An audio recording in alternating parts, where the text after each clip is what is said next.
Good afternoon, all. I'm back with Bob, but I'm sure he won't mind me putting my purse down.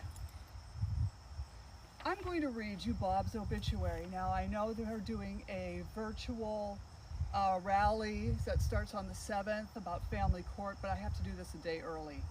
So I'm letting everybody know in regards to family court and what this individual has done to families. But let's read an obituary, shall we?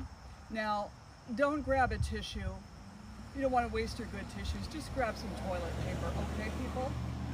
Okay, November 15th of 1955, he was born, Robert Sambroak Jr.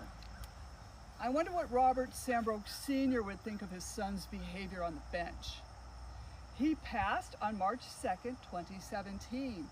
The exact date, March 2nd, is when he took my sons away from me. Isn't that interesting? Okay, he is of Erie. He died peacefully in his home on Thursday, March 2nd, 2017, surrounded by his family. Can you imagine that? Just think of all us parents that have went through false allegations, had our kids taken away by CPS, and have had judges belittle us as pro se litigants. And we don't have our families around us, do we? Let me continue. Following a brief battle with an illness, that illness was pancreatitis, just so we're all clear on that. He was born in Pittsburgh, Pennsylvania on November 15th, 1955, the oldest son of Donna Sambroak and Robert A. Sambroak Sr. Bob, known as Bobby to his beloved grandchildren, was a graduate of the University of Pittsburgh, what a disgrace there, and received his law degree from Duquesne University in 1980. I sit there and I look at Duquesne University, I'm going, Jesus, why? All right, Bob and his family spent the 1980s in South Dakota before moving to Erie, Pennsylvania in 1990. This is very, very key and important. If there's anyone in South Dakota that had any issues with Judge Robert Sambroak on the bench, especially in the reservation area department as well, with family court, I need to be contacted at dismantlingfamilycourtcorruption.com. Okay, very curious as to what happened in South Dakota to a lot of families. Since then, Bob has been a long-standing member of the Erie community and served as a county judge for over 3 years. Now, why 3 years, you may say? Why not longer? Well, because he was working in the DA's department with my opposing attorney. Prior to his judgeship, oh, here it is, Bob worked in the district attorney's office and made a lasting impact on the community in many ways. And I'm saying this, no, seriously, humorously, because my opposing attorney, like I said, they worked in the district attorney for years. And they really enjoyed themselves with my case.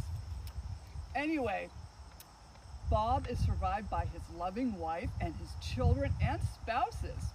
I don't even want to mention their name. He refers to his grandchildren as the Magnificent Seven. Now that makes me sad, because there's a movie called The Magnificent Seven. It's playing on HBO at intervals. And every time I turn on the TV and I'm scrolling trying to find a movie to watch and I see The Magnificent Seven come up, I think about, no, my mother's words, she said, about Judge Sambroak, weren't our boys magnificent? No, they weren't. So he rattles off all the grandchildren and 5 siblings and their spouses, rattles off all their names. He was preceded in death by his grandparents, like who isn't? And at that point in Erie, it was at Brugger Funeral Homes. And then down here, they went for another shindig at Devlin Funeral Home. Then they had a mass. Can you imagine a funeral mass at 12 noon at Incarnation of the Lord Parish, Franklin Road, Pittsburgh? You know what? That's hypocritical. That really is hypocritical to me, because after how he treated me as a pro se litigant and other families in family court, I just think that's just so hypocritical. I don't like hypocrites. Right, Bob? What do you think, Bob? Got anything to say with your fake flowers? God damn. I'm sorry. I just look at this obituary and I just want to just throw it in the trash. So this is my contribution to anyone here that has been looking at Robert Sambroak on the bench in Erie, Pennsylvania, if they had any issues in family court with him, any poor treatment, offhanded rulings, please contact me at dismantlingfamilycourtcorruption.com. I'd like to know, because really all this thing is for is to put my handbag on. Can you imagine that? What a waste. He is a waste. He's destroyed children's lives. My kids will never be the same. My kids I don't even know them anymore.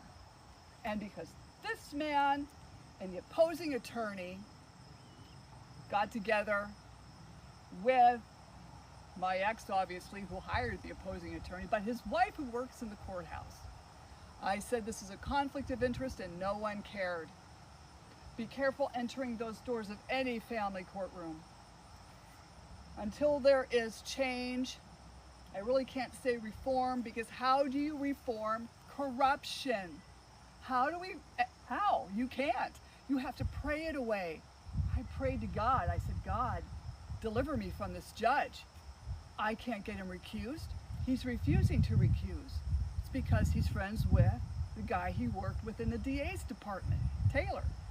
Okay, so I prayed, and God answered my prayers, as you can see.